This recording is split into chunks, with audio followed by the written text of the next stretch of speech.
नमस्कार, मैं हूं श्वेता सिंह। आप देख रहे हैं आज तक गुजरात की ये सुबह और दूसरे चरण का मतदान, जहां से तय होगा कि कौन होगा गुजरात का अगला सरदार, किसका होगा राज तिलक। यहां पर आज तक की यह खास पेशकश अब अगले कुछ समय तक इस पर जारी रहेगी, क्योंकि आज ही के दिन आपको यह भी समझ में आएगा कि गुजरात और हिमाचल में सरकारें किसकी बननी है। यानी शाम से एग्जिट पोल भी देखने की शुरुआत कीजिएगा, लेकिन आज मतदान की शुरुआत हुई है। प्रधानमंत्री नरेंद्र मोदी खुद अहमदाबाद में वोट डालेंगे अपना। बड़े बड़े आज नाम हैं जिन पर देखना है कि किस तरह का आज जो दांव लगा है वो सफल हो पाता है या नहीं हो पाता है। कांटे की टक्कर अलग अलग सीटों पर चल रही है। केंद्रीय और उत्तर गुजरात की सीटों पर 93 कुल सीटों पर आज वोट डाला जाना है। हम जिस जगह पर मौजूद हैं वो साबरमती रिवर फ्रंट, जो कि अहमदाबाद में हर एक व्यक्ति के लिए बहुत सारी चीजों का सूचक है। कम से कम अभी जिनको तस्वीरों में आप देखेंगे वो अपने स्वास्थ्य को लेकर बहुत ज्यादा सोचते हैं और इसीलिए सुबह सुबह यहां पर वॉक के लिए आते हैं। लेकिन अगर प्रदेश के स्वास्थ्य के लिए सोचना है तो आपको वोट डालने के लिए भी निकलना है। 8:30 बजे प्रधानमंत्री वोट अपना डालने वाले थे, लेकिन अब ऐसा बताया जा रहा है कि मुमकिन है कि 9 बजे तक वो रानीप में जाकर अपना वोट डालें। जिस स्कूल पर वो मतदान केंद्र है जहां पीएम जाएंगे अपना वोट डालने के लिए, वहां पर सुबह से बहुत ज्यादा चहल पहल है। न केवल सुरक्षा के लिए बल्कि वो स्कूली बच्चे भी जो छुट्टी होने के बावजूद निकले हैं ये देखने के लिए कि ये जो इतनी चहल पहल है और प्रधानमंत्री आ रहे हैं तो उसका एक हिस्सा वो भी बन जाए। बहरहाल आज गृह मंत्री अमित शाह भी वोट डालेंगे। आज बहुत सारी ऐसी सीटों पर वोट होने वाले हैं जो पिछले चुनावों में पूरी तरीके से हम कह सकते हैं भारतीय जनता पार्टी के लिए चुनौती थे, लेकिन इस बार थोड़ा सा बदलाव करके, यानी कि पार्टी की फेरबदल जो हुई है उसके बाद कितना ज्यादा वहां पर गुजरात चुनाव में उन्हें आसानी हो सकती है यह भी देखना होगा। कांग्रेस पार्टी जो है इतने दिनों तक यहां पर एक साइलेंट कैंपेन की बात करती आई है, डोर टू डोर। अभी से नहीं, चुनावों के ऐलान से कुछ पहले से उन्होंने शुरुआत उसकी की। आम आदमी पार्टी जो कहती है कि हम दिल्ली और पंजाब से निकलकर अब गुजरात में भी अपनी छाप छोड़ सकते हैं। तो ये सारी चीजें हैं, ये सारे कोण हैं जो आपको पहले दौर में भी नजर आए थे, लेकिन दूसरे दौर की बात इसलिए अलग हो जाती है कि सेंट्रल और नॉर्थ गुजरात की जब बात आती है तो एक इलाके को भारतीय जनता पार्टी का स्ट्रॉन्ग इलाका माना जाता है, दूसरी जगह को कांग्रेस का, चाहे सरकार यहां पर किसी की भी आई हो। तो ये सारी चीजें हैं आज। इसके साथ ही आज बाई इलेक्शंस भी हैं उत्तर प्रदेश, राजस्थान, छत्तीसगढ़, अलग अलग इलाकों में, लेकिन उत्तर प्रदेश की मैनपुरी सीट का भी बहुत ज्यादा आज महत्व हो जाता है। हमारे साथ हमारे तमाम संवाददाता एक एक करके जुड़ रहे हैं, क्योंकि जितनी भी सीटों पर चुनाव हो रहा है वहां पर हमारे संवाददाताओं की मौजूदगी है। शुरुआत में गोपी घांगर से करना चाहती हूं। गोपी, प्रधानमंत्री 9 बजे अब डालेंगे वोट? हाँ, देखिए, प्रधानमंत्री का जो शेड्यूल हम लोगों को दिया गया था वो करीब 8:30 बजे का दिया गया था। हालांकि प्रधानमंत्री का जो रास्ता है, अगर बात की जाए, प्रधानमंत्री गांधीनगर से यहाँ पे पहुंचेंगे और गांधीनगर से जब वो पहुंचेंगे तो 3 किलोमीटर का बैरिकेड लगाया गया है। ये 3 किलोमीटर का जो बैरिकेड है वहाँ पे आसपास में सारे लोग इस वक्त वहाँ पे मौजूद है, तो हो सकता है कि जो उनका वक्त है वो थोड़ा देर हो जाए। और यहाँ पे आपको दिखाते हैं जो वोटिंग प्रक्रिया है, श्वेता, वोटिंग प्रक्रिया अब शुरू हो चुकी है। यहाँ पे इस वक्त हम मौजूद है साबरमती विधानसभा मत क्षेत्र में और यहाँ पे बड़ी तादाद में सुबह सुबह ही लोग बड़ी तादाद में वोट डालने के लिए पहुंचे हुए हैं। आप देख सकते हैं अच्छी खासी लंबी लाइन लग चुकी है यहाँ पे वोट डालने वालों की। साथ ही अगर बात की जाए गुजरात के इस दूसरे चरण की, श्वेता, तो दूसरे चरण में देखिए हार्दिक पटेल, जिग्नेश मेवानी और अल्पेश ठाकुर, ये तीनों जो है ये तीनों का भी काफी महत्वपूर्ण हो जाता है। आप देखिए जो लोग हैं वो अब धीरे धीरे जो पहला वोट है 8 बज चुके हैं, पहला वोट जो है वो वोट डालने की जो प्रक्रिया है वो अब शुरू हो चुकी है। और हर किसी, क्योंकि मध्य गुजरात और नॉर्थ गुजरात ये दोनों में आज दूसरे चरण का मतदान होना है। अगर मध्य गुजरात की बात की जाए श्वेता तो बीजेपी यहाँ पे काफी स्ट्रांग है, लेकिन अगर उत्तर गुजरात की बात की जाए तो यहाँ पे हार्दिक पटेल चुनाव लड़ रहे हैं और खुद भी वोट डालने के लिए पहुंचे हैं, वो तस्वीरें हम दिखा रहे हैं। आप बताते रहें गोपी, लेकिन साथ में हम ये बता दें अपने दर्शकों को कि हार्दिक पटेल भी, बिल्कुल, देखिए हार्दिक पटेल का जो गांव है विरमगाम, वो वहीं से चुनाव लड़ रहे हैं। वही विरमगाम में ही जो उनका घर है और उसी के पास में जो सरकारी स्कूल आई हुई है वहां पे उनका वोटिंग सेंटर है। वो अपनी पत्नी किंजल पटेल के साथ आज सुबह सुबह वोट डालने के लिए पहुंचे। पहला वोट ही उस सेंटर पे हार्दिक पटेल ने डाला, क्योंकि 8 बजे का वक्त है शुरू होने का और हार्दिक पटेल सबसे पहले पहुंच गए। हालांकि उम्मीदवारों के लिए ये काफी महत्वपूर्ण हो जाता है जब वो पहले वोट डालते हैं, और फिर जो लोग हैं जो अपने ऐसे इलाके हैं जहां पे लोग वोटिंग प्रतिशत जो उनके इलाके कहे जाते हैं, जो चाहे वो बीजेपी हो चाहे वो कांग्रेस हो, तो हर जगह पे घूम के वो लोगों को वोट डालने के लिए अपील करते हैं। लेकिन प्रधानमंत्री नरेंद्र मोदी कल पहुंचे थे, बीजेपी दफ्तर पर भी पहुंचे थे। गृह मंत्री अमित शाह और CR पाटिल के साथ साथ गुजरात के संगठन के कई अहम लोगों के साथ भी उनकी चर्चा हुई, और ये माना जा रहा है कि पहले चरण में जो वोटिंग प्रतिशत कम हुआ था, वो वोटिंग प्रतिशत को ज्यादा किस तरीके से बढ़ाया जाए, वो किस तरीके से वो दिखाया जाए, उसके लेकर ये सारी चर्चा। देखिए यहाँ पे वोट डालने के लिए जो लोग पहुंचे हुए हैं, जो उनसे बात करते हैं। सर ये बताइए, आप वोट डालने के लिए यहाँ पे पहुंचे हुए, हाँ। क्या कहेंगे आप? बस सबको मतदान करना चाहिए, अवश्य करना चाहिए। लोकशाही का बहुत बड़ा पर्व है, तो सभी को करना चाहिए। पहले जो चरण में कम हुआ था, लेकिन मैं तो मानता हूँ 75-80% से भी ज्यादा हुए तो अच्छा उम्मीदवार चुन सके हम। बिल्कुल, देखिए अच्छा उम्मीदवार वो चुनने की बात कर रहे हैं। आप बताइए चाचा, आप क्या कहेंगे? बढ़िया है, बढ़िया वोटिंग होए तो अच्छे उम्मीदवार को पूरी तरह से। और जो वो गुजरात में पहले चरण में कम हुआ है, पहले चरण में जब ये वोटिंग परसेंटेज डाउन हुआ तो हर पार्टी का अपना आकलन शुरू हो गया था।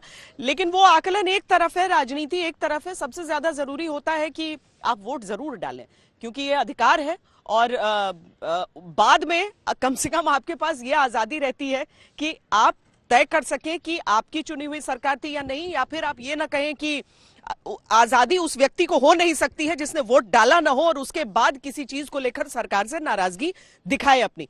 चाहे आपका कोई भी चॉइस ना हो, आपको कोई पसंद ना हो, लेकिन वोट डालने का अधिकार आपके पास है, और ये अधिकार सबसे ज्यादा अहम होता है। मेहसाणा से देवांकुर हमारे साथ हैं।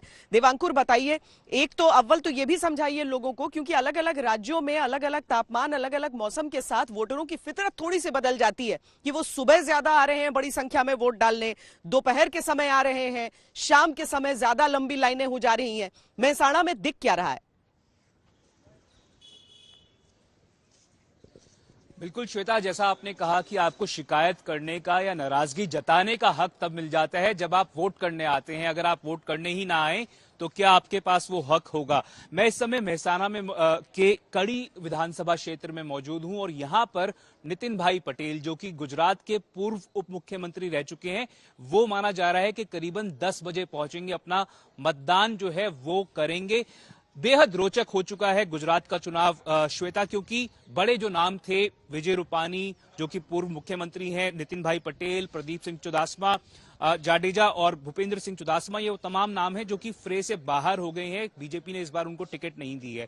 मेहसाणा की 7 सीटें हैं, और यहां पर माना जा रहा है कि जो बीजेपी ने जो है नितिन भाई पटेल को टिकट नहीं दी है, उसके बाद लग रहा है कि किस प्रकार की परफॉर्मेंस रहेगी। हालांकि उत्तरी गुजरात जो है वो कांग्रेस का गढ़ माना जाता रहा है, पर जो ये 7 सीटें हैं मेहसाणा की, यहां पर पिछले करीबन 20 साल से बीजेपी का एक तरह से वर्चस्व रहा है और गढ़ रहा है। मैं कैमरा पर्सन को कहूंगा कि एक बार दिखाएं आपको आसपास का माहौल। मेरे साथ में श्वेता ये 92 वर्ष की महिला है, वरिष्ठ नागरिक हैं, यहाँ पर आई हुई हैं, और इनके बेटे मुझे बता रहे थे। माता जी, एक बार अपना हाथ दिखा दीजिए, उंगली आप जो आपने वोट कर दिया है। ये आप देख सकती हैं श्वेता के नीली शाही का जो रंग है वो यहाँ इनकी उंगली पर है।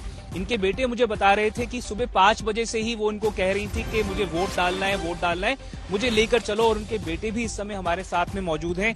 सर क्या नाम है आपका, और सुबह सुबह आप पहुंचे अपनी माता जी के साथ में वोट डालने? मेरा नाम नायक हेमंत जितेंद्र भाई, मैं कड़ी के रहने वाला हूँ। कम से कम 5 बजे से मदर का फोन आने लगा कि मेरे को वोटिंग करना है, इसीलिए मैं लेके अभी आया हूँ। मुझे ये मत बताइएगा कि किसको, आपने भी वोट डाल दिया है सर, ये मत बताइएगा कि किसको डाला है, पर आपसे ये जानना चाहूंगा कि मुद्दे क्या क्या है? क्या महंगाई यहाँ का मुद्दा है?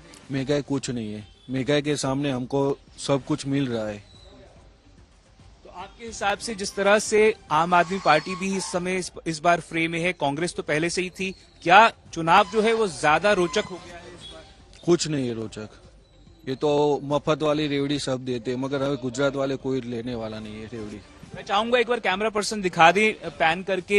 सुबह सुबह का टाइम है, 8 बजे का वोटिंग का कहा जा रहा था कि वोटिंग शुरू होगी और 8 बज के करीबन 10 मिनट हो चुके हैं और यहां पर भी लंबी कतारें लगनी शुरू हो गई हैं।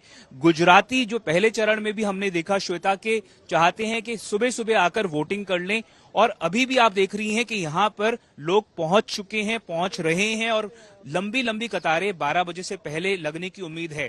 श्वेता, एक आखिरी बात आपसे कहना चाहूंगा कि पहले चरण में जिस तरह से कहा गया कि 5 से 6% कम मतदान हुआ था, तो इस बार उम्मीद की जा रही है कि ज्यादा मतदान होगा, ज्यादा संख्या में लोग बाहर निकलेंगे और जो लोकतंत्र का महापर्व माना जाता है गुजरात का, बेहद ये महत्वपूर्ण चुनाव है। नरेंद्र मोदी जिस तरह से लंबा रोड शो उन्होंने अहमदाबाद में किया, करीबन 50 किलोमीटर का, बीजेपी का खुद का कहना था कि सबसे लंबा रोड शो ये किसी नेता के द्वारा किया गया। उसके अगले दिन भी उन्होंने रोड शो किया, पर जो बड़े नाम बीजेपी ने अपने फ्रे से बाहर कर लिए और जिस तरह से आम आदमी पार्टी, अरविंद केजरीवाल जगह जगह घूमकर कह रहे थे कि इस बार कांग्रेस ना बीजेपी सरकार अगर बनेगी तो आम आदमी पार्टी की बनेगी, उस वजह से भी गुजरात का जो चुनाव है वो बेहद रोचक और महत्वपूर्ण दिन पड़ा है। अभी आगे भी बाकी मुद्दों पर बात कर लेंगे हम, लेकिन यहाँ पर अहमदाबाद के आप लोग वोट नहीं डालने जाएंगे?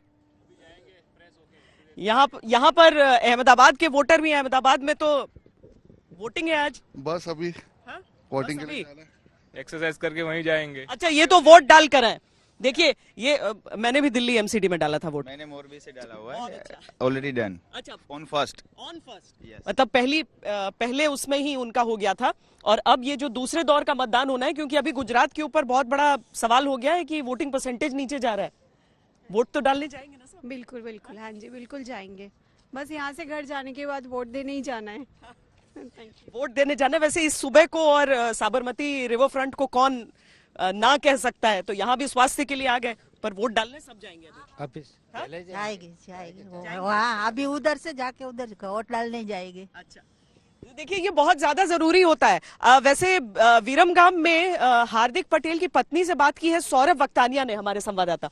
पहले हम उनके पास चलते हैं और उसके बाद हम आगे बातचीत के सिलसिले को बढ़ाते हैं। हार्दिक पटेल की पत्नी किंजलबेन हमारे साथ मौजूद है। किंजलबेन, आज बहुत बड़ा दिन है, किस तरीके की उम्मीद है, क्या तैयारी कर रहे हैं आप?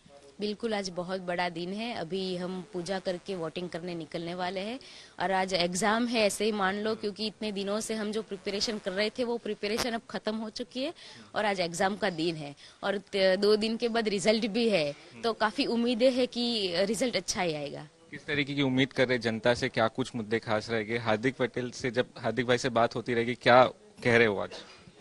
हार्दिक से तो मेरी वो अभी मतलब लोगों के बीच ही इतने दिनों से तो काफी कम बात होती है। अच्छा। लेकिन लोगों से मेरी ज्यादा बातें हुई है, तो लोगों में एक है कि हार्दिक में काम करने का उत्साह है।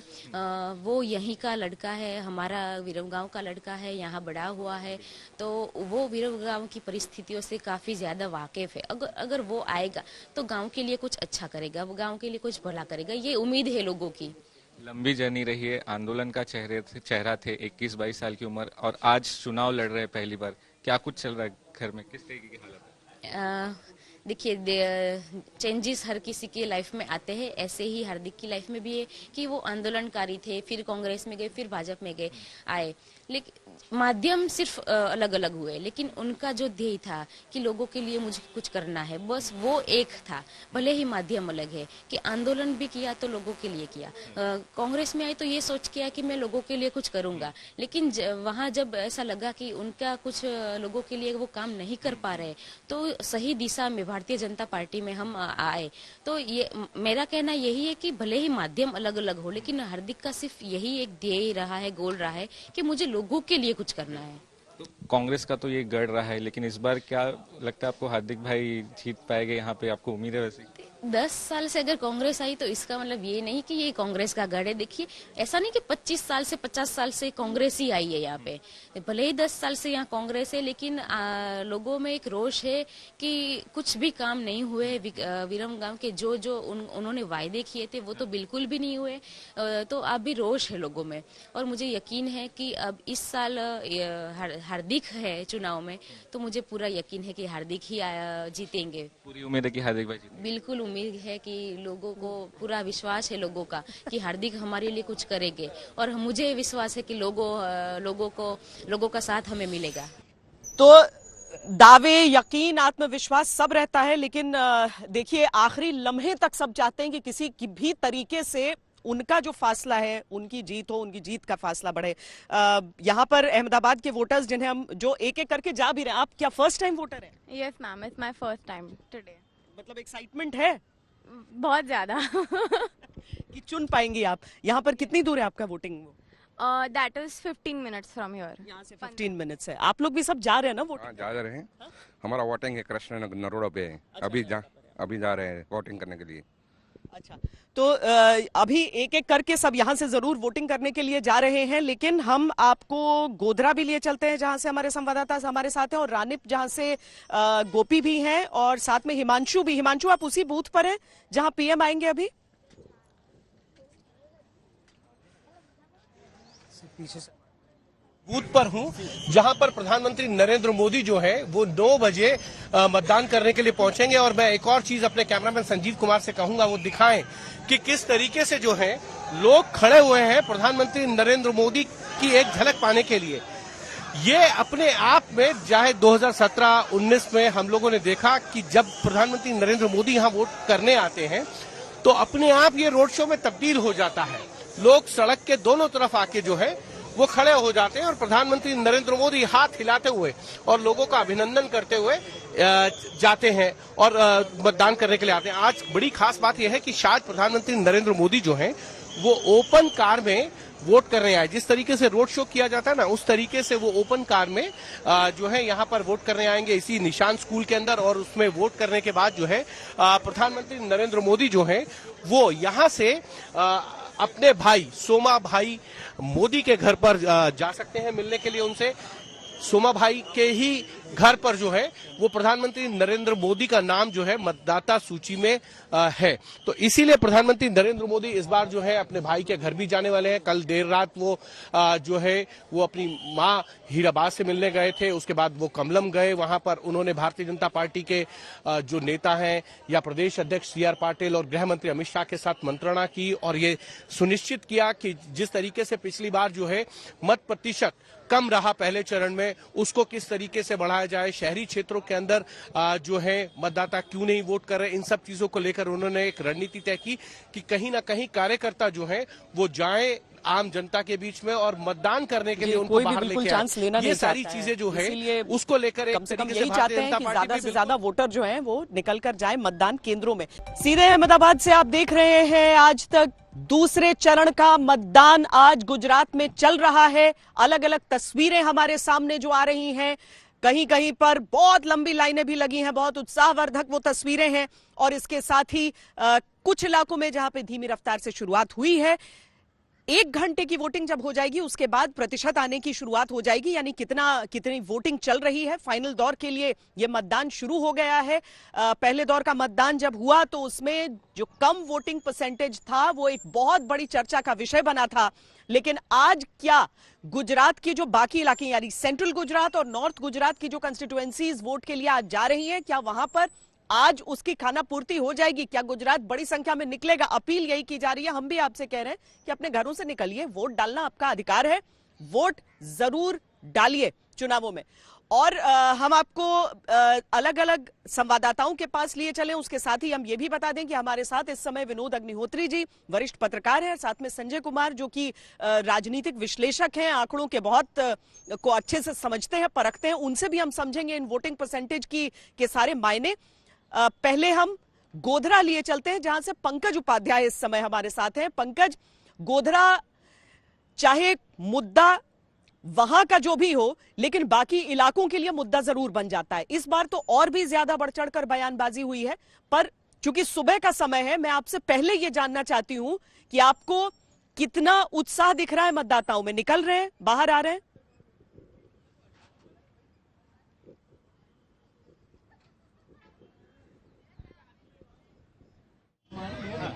आप क्या मांगते हैं? नहीं, परिवर्तन परिवर्तन ही मांग रहे। आपको लगता है क्योंकि आम आदमी पार्टी बार बार कहती है वो परिवर्तन लेके आएगी, वो कहते हैं कि उनको एक मौका दिया जाए। परिवर्तन नहीं चाहिए जो हमारी मस्जिदों को ताले लगवाए, हमें वो परिवर्तन नहीं चाहिए जो हमारे लोग जब प्रोटेस्ट कर रहे हो तो उनको आतंकी कहे, हमें वो परिवर्तन नहीं चाहिए कि जब हमारे बंदे कोरोना के अंदर लपेटे हुए और उनको कोरोना जिहाद के नाम पर जेलों में ठूस दिए जाए, हमें वो परिवर्तन नहीं चाहिए जो दिल्ली की सड़कों पर हमारे जवानों के सीनों को छल्ली कर दे और करवा दे। ऐसी पार्टियों वाला परिवर्तन हमें नहीं चाहिए। मौजूद है, मैं आपसे जानना चाहता हूं एज ए यंगस्टर आपके दिमाग में क्या मुद्दे हैं? जब आप वोट डालने गए आपके दिमाग में कौन कौन से मुद्दे हैं जिनको जहन में रखकर आपने वोटिंग करी है? सर, यंगस्टर का मुद्दा हमेशा ये आमतौर से चल रहा है कि रोजगारी उनको मिले, सबसे पहले अच्छी शिक्षा मिले, मुफ्त की शिक्षा मिले, और जो केजरीवाल जी बताते हैं वो शिक्षा नहीं, जैसे आमतौर पे अच्छी शिक्षा होनी चाहिए जिससे आगे जाके रोजगारी मिले, वो आमतौर पर यंगस्टर देखते हैं। और क्या ऐसी मूलभूत सुविधाएं कौन सी हैं जिनसे यहाँ का इलाका महरूम रह गया? क्योंकि सब लोग यहाँ पर मानो शिकायत कर रहे हैं। सर, यहाँ पे आप भी कैमरा लगा के देख सकते हैं, सड़कें अच्छी नहीं है, उसके साथ साथ धूल सब वगैरह है। यहाँ पे किसी भी तरह की कोई भी सुविधा हमें तो नहीं मिल रही है, और जो मिल रही है जैसे कि पहले बॉटल मिलता था 500 के अंदर अंदर, अभी 1100 के करीब करीब मिल रहा है। ऐसी सब चीजें बढ़ा चढ़ा के मिल रही है जो हमें नहीं चाहिए। अब की बार परिवर्तन चाहिए। इस बार तो MIM की एंट्री भी हो गई है, वो भी बोल रहे हैं कि वो काफी परिवर्तन ला सकते हैं, उनको भी मौका दिया जाए। देखो, गुजरात के अंदर MIM आई तब गुजरात के अंदर मुसलमानों का वजूद आया है, बाकी मुसलमान तो गुजरात के चुनाव में कहीं था ही नहीं। सिर्फ 6 सीटों पर कांग्रेस ने उनको समेट दिया था, 6 सीटों पर समेट दिया था। MIM आने के बाद गुजरात की सियासत में मुसलमान की एंट्री भी हुई है, लेकिन सबसे बड़ी बात एक ये भी है कि MIM का कैंडिडेट जीत पाता है कि नहीं, ये एक बड़ी बात है। ये वोटर ठीक है पंकज, इस समय अल्पेश ठाकुर की पत्नी से बात कर रही है हमारी संवाददाता गोपी घांगर, दिखाते हैं। અને પબ્લિક પણ જોવે છે કે કોણ કામ કરે એવું વિધાયક છે, એટલે આ રેલીમાં પણ જનતાનો એટલો બધો પ્રેમ મળ્યો, ડોર ટુ ડોર અમે ગયા એમાં પણ બહુ જ પ્રેમ મળ્યો, એટલે ફાઇનલી આ વખતે જીત પાકી છે, જનતાના પ્રેમથી જીત પાકી છે। આંદોલનનો ચહેરો હતા, આંદોલન પતાવી અને પછી રાજનીતિમાં ગયા અને હવે બીજેપીની અંદરથી પોતે કન્ટેસ્ટ કરી રહ્યા છે। લાગે છે કે લોકો पटेल, अल्पेश ठाकुर, जिग्नेश मेवाणी, ये 3 ऐसे चेहरे थे जो कि पिछले चुनावों में भारतीय जनता पार्टी के लिए बड़ा सरदर्द थे, लेकिन उसके बाद उनमें से 2 नाम जो है वो बीजेपी में शामिल हो गए। कितना उसका प्रभाव होगा इन चुनावों में वो साफ हो जाएगा। 8 तारीख को मतगणना है और उससे पहले आज हमारा एग्जिट पोल। लेकिन मिलन जहां पर आप मौजूद हैं वहां पर नारायणपुरा में आज अमित शाह वोट डालने आएंगे, उनका शेड्यूल तय है, किस समय आने वाले हैं? जी बिल्कुल, देखिए इस वक्त जहां पर हम हैं वहां से अमित शाह जो पोल मैनेजमेंट और एक सोल्जर माने जाते हैं भारतीय जनता पार्टी के पूरे कैंपेन के लिए, पूरे इलेक्शन के लिए, वो यहां से वोट डालेंगे और पूरा रेड कारपेट यहां पर बिछा दिया गया है, रंगीला यहां पर बनाया गया है पूरे पोलिंग स्टेशन को। बात करते हैं कुछ महिलाओं से जो यहां पर वोट करके आई हैं। इस वक्त आप वोट कर चुकी हैं मैम? अच्छा, नाम मत लीजिएगा किसी पार्टी का या किसी कैंडिडेट का, लेकिन मुद्दा क्या रहेगा महिलाओं के लिए अहमदाबाद की अर्बन सीटों पर? अच्छा रहेगा। मुद्दा क्या रहेगा? मुद्दा रहेगा विकास का मुद्दा रहेगा, परिवर्तन रहेगा, या फिर आप महंगाई रहेगा? महंगाई तो हर जगह होती है। हाँ। परिवर्तन का मुद्दा रहेगा। हाँ। तो देखिए श्वेता, मैं आपको ये दिखाना चाह रही हूँ कि किस तरीके से यहाँ पर जो वोटर हैं और नारायणपुरा और आसपास की जो सीटें हैं वो भाजपा के गढ़ माने जाते हैं, और क्या वोटर्स इस वक्त अपना चाल चलन बदलेंगे, क्या वो आम आदमी पार्टी भी कॉन्टेस्ट में है, क्या उनको भी वोट देंगे? लेकिन सवेरे सवेरे यहाँ पर जब हम फेज 2 में देखते हैं, अपील की जा रही है वोटर से ज्यादा तादाद में बाहर आए, लेकिन इतनी भीड़ इस वक्त किसी भी पोलिंग सेंटर में देखने को नहीं मिल रही है। बात हो रही थी अमित शाह की। जी, अमित शाह पहुंच जाएंगे 10:30 बजे तक, और साउथ गांधीनगर की सीट पे जैसे उन्होंने अल्पेश ठाकुर को फील्ड किया है, आपको भी पता होगा कि अल्पेश ठाकुर जो पिछली बार कांग्रेस में थे, राधनपुरा सीट से भी लड़े थे, वहां से हार गए थे, तो अमित शाह ने खुद कहा था कि क्योंकि ठाकुर वोट यहां पर है साउथ गांधीनगर में, अल्पेश ठाकुर को यहीं से लड़ना चाहिए, और मार्जिन जो जीत का होगा वो तय करेगा कि ये जो यंग कैंडिडेट्स हैं जो बीजेपी में अभी आए हैं उनका फ्यूचर कैसा दिखाई देगा यहाँ पर। लेकिन श्वेता, अहमदाबाद की जो 16 सीटें हैं उसमें घमासान जरूर है और इतना दिलचस्प गुजरात चुनाव हो चुका है, पहली बार इतिहास में यहाँ पर त्रिकोणीय कॉन्टेस्ट होता हुआ दिखाई दे रहा है। आप अग्री करेंगे इस बात से?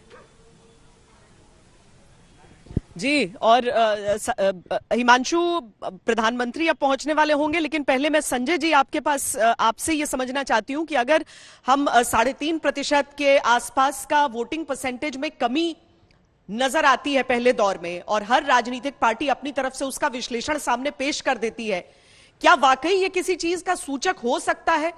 किस पार्टी को ज्यादा घबराने की जरूरत है, किसको कम? क्या कम से कम पार्टियां मन ही मन में आश्वस्त होंगी इस चीज को लेकर?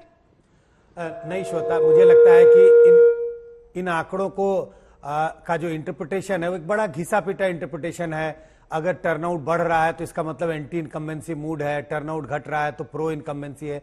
लेकिन अगर आंकड़ों के नजरिए से देखेंगे तो ऐसा कुछ होता नहीं है। अगर हम गुजरात को ही देखें, इसके 4, 5, 6 पिछले चुनाव को देखें तो जैसे 5 चुनाव में सरकारें तो बदली नहीं, लेकिन टर्नआउट एक जैसा रहा नहीं, कभी नीचे गया कभी ऊपर गया। ऐसे कई उदाहरण है श्वेता। अगर आप बंगाल की बात करें तो जब 77 के बाद जब लेफ्ट की सरकार आई, 34 साल शासन रहा लेफ्ट का बंगाल में, और उस बीच में कई चुनाव हुए, 7-8 चुनाव हुए, और हर चुनाव में कभी टर्नआउट गिरता था, कभी ऊपर जाता था, कभी नीचे होता था।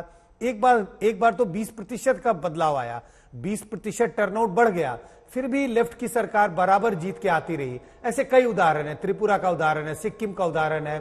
तो हम ये देखते हैं आंकड़ों के नजरिए से कि टर्नआउट के घटने या बढ़ने का कोई सीधा संबंध नहीं है। ये जरूर ये बताता है कि वोटरों का उत्साह थोड़ा कम है, लेकिन इससे ये सीधा निष्कर्ष नहीं निकाला जा सकता कि किसी खास पार्टी के वोटर नहीं आए क्योंकि उदासीनता है या वो सरकार को बदलना चाहते हैं, सरकार को दोबारा जिताना चाहते हैं। विनोद जी, आपकी राय? नहीं, मेरी राय भी संजय जी से काफी मिलती जुलती है। मैं 2 उदाहरण दे सकता हूं। जैसे 1994 में उत्तर प्रदेश विधानसभा के जब चुनाव हुए तो टर्नआउट एकदम बढ़ गया काफी। तो इसका इंटरप्रिटेशन ये हुआ कि लगता है बाबरी मस्जिद गिरने के बाद जो हिंदुत्व का ज्वार आया है, इस वजह से बीजेपी का वोटर बहुत ज्यादा निकला और अब तो बीजेपी को थंपिंग मेजॉरिटी मिलेगी, लेकिन बीजेपी चुनाव हार गई। तो इस तरह के टर्नआउट वाले मामले जो हैं वो अब जो घिसी पिटी जो परंपरागत चीजें थी वो लागू नहीं होती हैं। कई बार आप देखिए कि टर्नआउट बढ़ा तो सरकार रिपीट कर जाती है, कई बार टर्नआउट कम हुआ तो सरकार चली जाती है। बट इसका एक निष्कर्ष मैं निकालता हूं श्वेता जी, अगर टर्नआउट कम होता है तो इससे एक निष्कर्ष तो साफ है कि वोटरों का उत्साह कम है, उनका सरकार के प्रति भी मोह नहीं है, और जो विपक्ष में चुनौती दे रहा है उसके प्रति भी कोई उनके अंदर उत्साह या आशा नहीं है। ये निष्कर्ष जरूर मुझे लगता है कि जब टर्नआउट कम होता है। अगर टर्नआउट ज्यादा होता है तो ये कहा जा सकता है कि वोटरों में उत्साह है, या तो सरकार बदलना चाहते हैं या जो सरकार है उसको बनाए रखना चाहते हैं, उससे खुश हैं।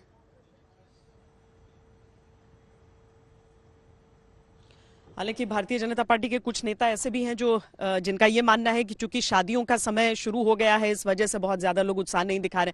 लेकिन अब वही है कि हमेशा आंकड़ों के साथ ना एक हाइंडसाइट जुड़ जाता है कि एक बार जब बीत जाता है उसके बाद आप उन आंकड़ों का आकलन बेहतर कर सकते हैं और उनका उदाहरण बेहतर दे सकते हैं। हिमांशु, बताइए वहां की हलचल। जो दावा तो कर लेते प्रभु इनको वैसे देखिए श्वेता, मेरे साथ है हर्षद पटेल जो यहाँ से उम्मीदवार है। हर्षद जी ये बताइए कि प्रधानमंत्री नरेंद्र मोदी खुद यहाँ वोट करने आ रहे हैं जिस सीट से आप उम्मीदवार हैं, लेकिन यहाँ के जो वर्तमान विधायक थे उनकी टिकट काट के आपको मिला। वैसे ऐसा ये जो टिकट काटने के लिए बात, जो भारतीय जनता पार्टी में ये परंपरा रहती है। पहली बार भी मैं और अरविंद भाई दोनों यहाँ पे दावेदार थे, उनको टिकट मिली तो मैं इनका इंचार्ज बन गया। इस बार की हमारे दोनों की वैसे भारतीय जनता पार्टी के हर कार्यकर्ता की कोशिश रहती है। यहाँ से पूरे अहमदाबाद में 2 ही विधायक ऐसे उनको रिपीट किए, बाकी के जो विधायक है वो अभी इंचार्ज बन के काम कर रहे हैं। प्रधानमंत्री नरेंद्र मोदी आपके लिए मतदान करने आ रहे हैं, कितनी बड़ी बात है? बहुत बड़ी बात है, बहुत बड़ी बात है। धन्यवाद। लेकिन कांग्रेस का दावा 125 सीटें जीतेंगी और आम आदमी पार्टी भी इस बार फाइट करेगी। छोड़ो आप ये, इसमें आपका और मेरा समय बर्बाद मत करो। कुछ होने वाला नहीं है, ना कांग्रेस से ना आम आदमी पार्टी से। ये है हर्षद पटेल जिनका ये कहना है कि ना कांग्रेस का कुछ होना है ना आम आदमी पार्टी का कुछ होने वाला है। श्वेता, और अब से कुछ देर में प्रधानमंत्री नरेंद्र मोदी जो हैं वो अब यहाँ मतदान करने पहुंचेंगे। मैं अपने कैमरामैन संजीव से कहूंगा कि वो दिखाएं आपको दृश्य। देखिए बिल्कुल लोग यहाँ मतदान भी करने आ रहे हैं और साथ ही साथ श्वेता, सड़क के दोनों तरफ लोग खड़े हैं, प्रधानमंत्री नरेंद्र मोदी का इंतजार कर रहे हैं। लगभग 9 बजे के करीब जो है वो प्रधानमंत्री नरेंद्र मोदी यहाँ पर मतदान करने आएंगे और उसके बाद प्रधानमंत्री नरेंद्र मोदी श्वेता यहाँ से अपने भाई के घर, सोमा भाई के घर जाएंगे, जहां जिस घर से उनका जो है मतदाता सूची में रजिस्टर्ड नाम है, उस भाई के घर जाने वाले हैं। और प्रधानमंत्री नरेंद्र मोदी आज ओपन कार में आने वाले हैं, यानी कि वो लोगों का अभिनंदन जो है वो स्वीकार करते हुए और लोगों को उसी तरीके से जवाब भी देते हुए जिस तरीके से प्रधानमंत्री नरेंद्र मोदी का एक तरीके से देखा जाए तो उनका जिस तरीके से लोगों के प्रति प्यार है और उसको प्यार को देखने के लिए ओपन कार में आना रोड शो की श्रेणी में तो नहीं आ जाएगा चुनाव के दिन? देखिए, रोड शो की श्रेणी में इसलिए नहीं आएगा, मुझे लगता है क्योंकि वो कार जो है ओपन जरूर है, उस पर कोई किसी भी पॉलिटिकल पार्टी का कोई झंडा नहीं होगा, तो ये रोड शो की कैटेगरी में नहीं आएगा। और जब भी प्रधानमंत्री नरेंद्र मोदी आते हैं ना श्वेता यहाँ पर, तो इसी तरीके से आते हैं, बंद कार में आते हैं लेकिन पैदल चलते हुए जाते हैं या पैदल चलते हुए आते हैं। तो वो एक दृश्य जो है, और इसीलिए प्रधानमंत्री नरेंद्र मोदी के लिए इस बार लगभग 3 किलोमीटर तक इस तरीके का बैरिकेड किया गया है सड़क पर। 3 किलोमीटर तक प्रधानमंत्री नरेंद्र मोदी जो है वो ओपन कार में आने वाले हैं और उसके बाद वो मतदान करेंगे और सीधा यहाँ से दिल्ली रवाना हो जाएंगे, जहां पर भारतीय जनता पार्टी के राष्ट्रीय लौटती हूं मैं जी। जैसे ही प्रधानमंत्री वहां पर आने वाले, क्योंकि हिमांशु वहीं पर खड़े हैं जहां पर प्रधानमंत्री पहुंचेंगे वोटिंग के लिए, और वहां की व्यवस्था भी आप तस्वीरों में देख सकते हैं। हालांकि बैरिकेडिंग की गई है लेकिन वोटरों के आने जाने के लिए दूसरी रास्ते की पूरी सुविधा वहां पर बनी हुई है। गोपी घांगर के साथ इस समय अल्पेश ठाकुर जुड़े हुए हैं। गोपी,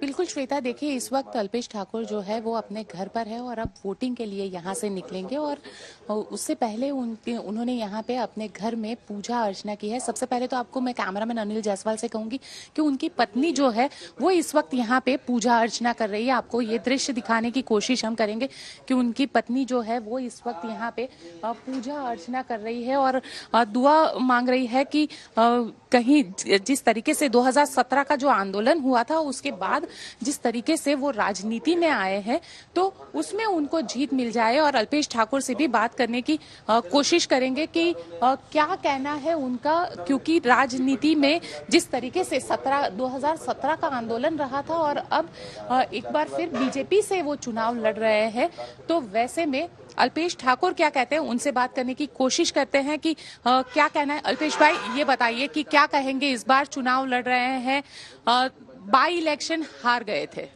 अब ये देखिए मैन इलेक्शन है, 2017 भी जीता था, 2022 भी जीतूंगा। और जिस तरह से भाजपा को पूरे गुजरात ने 27 साल से आशीर्वाद दिए हैं, क्योंकि गुजरातियों ने वो 27 साल पहले का बदहाल गुजरात, जिसकी सड़कें, जिसका इंफ्रास्ट्रक्चर, जिसकी शिक्षा व्यवस्था और जिसके हेल्थ व्यवस्था, और जहाँ पे जंगल राज चल रहा था, गुंडा राज चल रहा था, जो दंगों के अंदर आए दिन डूबा रहता था, वो गुजरातियों ने देखा है। और उसके बाद जब भाजपा की सरकार आई, यहाँ की सड़कें दिखे, इंफ्रास्ट्रक्चर दिखे, एजुकेशन सेवाएं दिखे, हेल्थ सेवाएं दिखे, और खुशहाल गुजरात जहाँ लोग दंगे भूल गए हैं, जहाँ बायराज खत्म है। तो ये सब मुद्दों के लेके भाजपा को 27 साल से आशीर्वाद दिया, इस बार भी आशीर्वाद दे। 27 साल की बात कर रहे, 17 में ही आपने आंदोलन किया था, 5 साल पहले, और आंदोलन से ही आप नेता बने। एक बार गलती हो गई, क्या उसको बार बार दोहराओगे? अब खत्म हो गई, वो सिलसिला खत्म हो गया, वो रास्ते खत्म हो गए, वो अंधेरे गलियारे छोड़ा है, उस आइडियोलॉजी को छोड़ा है, जो आइडियोलॉजी सिर्फ जातिवाद की बात करती थी, जो आइडियोलॉजी सिर्फ मोदी साहब को गाली देने की बात करती है, उस आइडियोलॉजी को छोड़ दिया हमने। इस राष्ट्रवाद की राजनीति, विकास की राजनीति, जन जन की सेवा की राजनीति अब भूल जाइए। एक बार गलती हुई तो क्या मार लोगे बच्चे को? बच्चा सुधर गया, अब लोग सुधर गए। आप मानते गलती थी, वो आंदोलन आपकी गलती थी? आंदोलन नहीं, कांग्रेस ज्वाइन करना गलती थी और वो हमारी गलती थी, उसको सुधार लिया हमने। और आप कांग्रेस से तो लेकिन 2017 में जीते थे आप, तो क्या हुआ? 50 साल जिस राजनीति में गुलाम नबी आजाद रहे, अब उनको उनकी भूल का एहसास हो गया तो बच्चों को नहीं होगा क्या? 50 साल जो रहे और 2000 से ज्यादा उनके नेता चले गए, 1000 से ज्यादा MP MLA चल गए, उनको सवाल कीजिए, हम तो 2 साल बच्चे की तरह रहे और हमको टारगेट कर रहे हो, हम तो सुधर गए, उनको भी बोलिए सुधर जाए, क्योंकि वो जोड़ने की राजनीति नहीं तोड़ने की करते हैं, वो जातिवाद की राजनीति कर रहे हैं, वो लोगों को भड़काने की राजनीति करते हैं। और उनके राष्ट्रीय अध्यक्ष जिस तरह की बोलते हैं, जो मोदी साहब अल्पेश ठाकुर से बात कर रही हैं, जो कह रहे हैं कि उनकी गलती थी जिसे उन्होंने सुधारा है बीजेपी को ज्वाइन कर। को देखने के लिए सुबह से कुछ लोग थे जो अपनी वोटिंग पूरी होने के बाद भी वहां पर खड़े रहे। प्रधानमंत्री की गाड़ियों का काफिला जो निकल पड़ा है उस वोटिंग बूथ की ओर। ये गांधीनगर से निकल रहे हैं, अहमदाबाद में वो पहुंचेंगे। हिमांशु मिश्रा वहां पर हमारे साथ जुड़े हुए हैं, जो वहां से सारी अपडेट्स हमें दे रहे हैं। सुरक्षा के भी बंदोबस्त वहां पर किए गए हैं और साथ में जो पीएम की सुरक्षा को देखते हुए, ताकि बाकी मतदाताओं को दिक्कत न आए, इस कारण वहां पर बाकी बैरिकेडिंग भी है। मतदान के लिए प्रधानमंत्री मोदी निकल चुके हैं। अब से लगभग 8 से 9 मिनट में वो अपने मतदान केंद्र पर पहुंचेंगे। हिमांशु, प्रधानमंत्री के पहुंचने से पहले जाहिर है कि वहां पर अब पूरी सतर्कता हो गई होगी, लेकिन वोटिंग बाकी आम चल रही है अपनी रफ्तार से, या उसमें तो किसी तरह का विराम नहीं दिया गया है? नहीं, श्वेता, किसी भी तरीके का विराम नहीं दिया गया। और प्रधानमंत्री नरेंद्र मोदी जब मतदान करने आते हैं ना, वोटिंग इसी मतदान केंद्र पर, तो वो हमेशा लाइन में ही लगते हैं। वो बिना लाइन के जाकर वोट नहीं करते हैं, वो बिल्कुल प्रॉपर लाइन में लगते हैं। किसी भी मतदाता को उससे उनके मतदान करने की प्रक्रिया से कोई परेशानी ना हो, इसका वो खास रूप से जो है वो ध्यान भी रखते हैं। और अब मैं अपने कैमरामैन से कहूंगा कि दिखाएं कि लोग आ रहे हैं। देखिए, ये महिलाएं जो है वो जा रही हैं वोट कास्ट करके। किसी भी तरीके का किसी भी मतदाता को रोका नहीं जा रहा है। जिनको वोट कास्ट करना है वो जा रहे हैं। ये देखिए, 2 युवा, एक महिला और एक लड़का, दोनों लोग जो है वो मतदान करने भी जा रहे हैं। तो एक तरीके से ये बिल्कुल सही है कि प्रधानमंत्री को आना है, लेकिन किसी भी मतदाता को किसी भी तरीके की कोई परेशानी ना हो, इस बात का भी खास ख्याल रखा जा रहा है। यानी कि प्रधानमंत्री आए, मतदान करें, लेकिन किसी मतदाता को किसी भी तरीके की कोई परेशानी ना हो, इस चीज को हमेशा ध्यान में रखा जाता है। और देखिए, यहाँ पर पूरी तरीके से अगर आप देखेंगे तो एसपी जी ने टेक ओवर कर लिया है। और ये जरूर चेक किया जा रहा है कि आपका अगर यहाँ पर इस मतदान केंद्र पर आपका वोट है तो आप आइए, अपना वोटिंग स्लिप दिखाइए और अपना वोटर आईडी दिखाएंगे, आपको जाने दिया जाएगा। किसी भी तरीके से आपको यहाँ पर परेशानी नहीं होने वाली है। और अब से कुछ देर में प्रधानमंत्री नरेंद्र मोदी आने वाले हैं।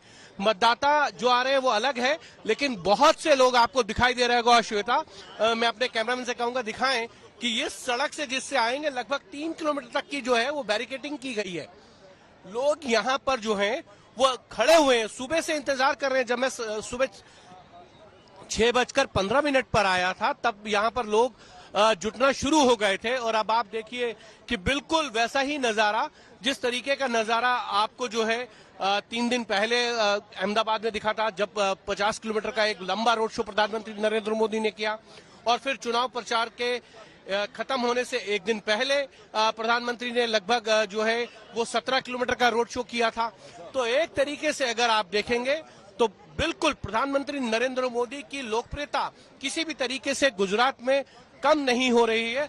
ये जरूर है कि इस लोकसभा चुनाव में त्रिकोणीय मुकाबला है। इससे पहले जो है बाइपोलर मुकाबला होता था, कांग्रेस और भारतीय जनता पार्टी मुख्य प्रतिद्वंदी होते थे। लेकिन इस बार आम आदमी पार्टी की एंट्री हुई है और आम आदमी पार्टी का ये दावा है कि वो भारतीय जनता पार्टी का और कांग्रेस के दोनों के वोट बैंक के अंदर सेंध लगाएंगे और इस बार सरकार बनाने जा रहे हैं। खैर, इतना जरूर है कि आम आदमी पार्टी यहाँ पर अपनी जड़ें मजबूत करना चाहती है कि 2024 का जब लोकसभा चुनाव आए तो वो यहाँ पर से भी कुछ उम्मीदवार जिता सके। लेकिन देखना ये होगा कि 8 तारीख को तय हो जाएगा कि आम आदमी पार्टी को यहाँ कुछ सीटें मिलेंगी या नहीं मिलेंगी, क्योंकि उत्तराखंड, गोवा में हमने देखा था कि वहाँ उन्होंने बहुत चुनाव जो है बहुत ताकत के साथ लड़ा, बहुत चुनाव में प्रचार प्रसार किया, लेकिन जो सीटें नहीं आई उसका कहीं ना कहीं आम आदमी पार्टी को ये लगा कि कहीं कमियां रह गई। हिमाचल में भी आम आदमी पार्टी ने बहुत बड़े बड़े दावे किए, लेकिन वो वहां सरकार बनाने का दावा अब नहीं कर रहे हैं। अरविंद केजरीवाल या उनकी पार्टी के नेता, वो गुजरात में तो दावा कर रहे हैं। तो अब देखना यह है कि 8 तारीख को जब ईवीएम खुलेंगी तो उसमें क्या आम आदमी पार्टी को यहाँ अच्छी खासी सीटें मिलेंगी या फिर हश्र जो है वो गोवा और उत्तराखंड जैसा होगा। श्वेता जी, चूंकि गुजरात सबके लिए प्रतिष्ठा का प्रश्न हो जाता है, चाहे भारतीय जनता पार्टी हो, उनको भी ये दिखाने की आवश्यकता होगी कि जो प्रधानमंत्री का अपना गृह राज्य है, जो गृह मंत्री का गृह राज्य है, वहां पर उसको बढ़त अगर न मिले और जीत अगर न मिले तो एक बहुत बड़ा सवाल हो जाएगा। आम आदमी पार्टी डायरेक्ट कंपटीशन में रहना चाहती है। केजरीवाल ने बनारस से भी उनके खिलाफ चुनाव लड़ा, यही कारण रहा। और अब देखिए गुजरात के जंग में, और कांग्रेस पार्टी जिसने पिछली बार प्रदर्शन अच्छा किया, लेकिन नतीजे आखिर आते आते तक भारतीय जनता पार्टी ने सरकार यहां पर बना ली। प्रधानमंत्री के काफिले की तस्वीरें हम आपको दिखा रहे हैं। कुछ ही देर में पहुंच जाएंगे वो अपनी जहां पर वोट डालते हैं, और हम आपको वो तस्वीरें भी दिखा रहे थे कि कैसे अलग अलग विधानसभा चुनावों में प्रधानमंत्री वोट डालने पहुंचते रहे हैं। पहले एक मुख्यमंत्री के तौर पर, और उसके बाद जो पिछला चुनाव रहा गुजरात का विधानसभा चुनाव, उसमें एक प्रधानमंत्री के तौर पर यहां पहुंचे। तो कौतूहल जो है वो लोगों में यहां पर बना रहता है, वैसा ही कुछ उसी तरह का की जिज्ञासा लोगों में रहती है, और वो देखना चाहते हैं एक नजर आकर प्रधानमंत्री को। तो काफिले की तस्वीरें भी हम आपको दिखा रहे हैं, और हिमांशु वहां से आपको एक एक अपडेट भी दे रहे हैं। हिमांशु, हम वही चाहेंगे क्योंकि वहां पर थोड़ी सिक्योरिटी मूवमेंट को देखकर भी सारी चीजें साफ हो जाती हैं, और जो 9 बजे का समय प्रधानमंत्री ने दिया था उसमें लगभग 3.5 मिनट का समय अब बाकी रह गया है। देखिए बिल्कुल 3.5 मिनट का समय रह गया है, और प्रधानमंत्री नरेंद्र मोदी जो है वो गुजरात में गांधीनगर में जो राज्यपाल निवास है वहां से तो निकल ही चुके हैं श्वेता। अब ये कह सकते हैं कि चंद मिनटों के अंदर ही प्रधानमंत्री नरेंद्र मोदी आपको दिखाई देंगे।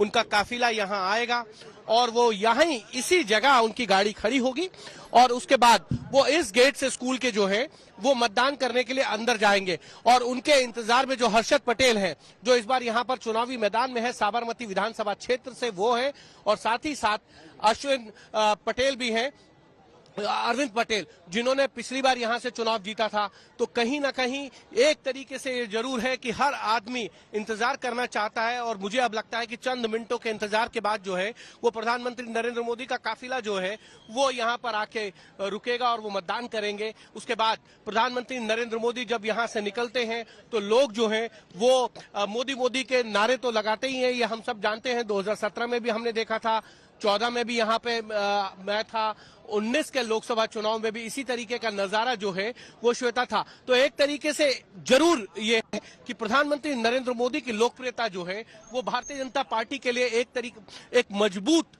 चेहरा है, जिस चेहरे पर भारतीय जनता पार्टी को लगता है कि इस चेहरे के सहारे ही जो है वो किसी भी चुनाव में जीत दर्ज कर सकती है। लेकिन भारतीय जनता पार्टी को ये नहीं भूलना चाहिए कि 2017 के अंदर भारतीय जनता पार्टी गुजरात में 99 सीटों पर सिमट गई थी, जो पिछले 2.5 दशक के अंदर भारतीय जनता पार्टी का सबसे खराब रिकॉर्ड रहा था।